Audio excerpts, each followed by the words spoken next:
शुभं कुरु त्वं कल्याणम्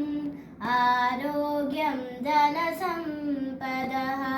शुभं कुरु त्वं कल्याणम् आरोग्यं धनसम्पदः शत्रुबुद्धिविनाशाय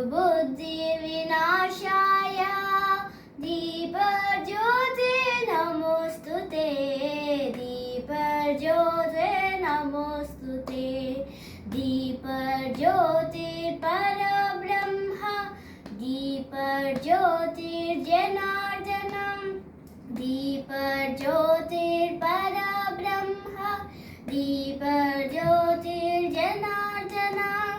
दीपो हरतु मे पापं सन्ध्यादीपा नमोऽस्तुते शुभं कुरु त्वं कल्याणम् आरोग्यं धनसम्पदः शत्रुबुद्धिविनाशाय दीपज्योतिर्नमोऽस्तुते दीपज्योतिर्नमोऽस्तुते ओ दीपब्रह्मरूपस्वं ज्योतिषं प्रभरव्ययः ओ दीपब्रह्मरूपस्वं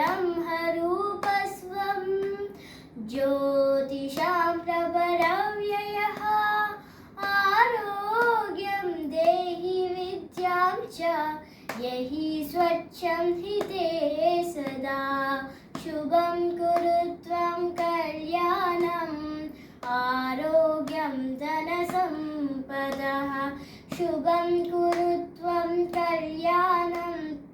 आरोग्यं धनसम्पदः आरोग्यं धनसम्पदः आरोग्यं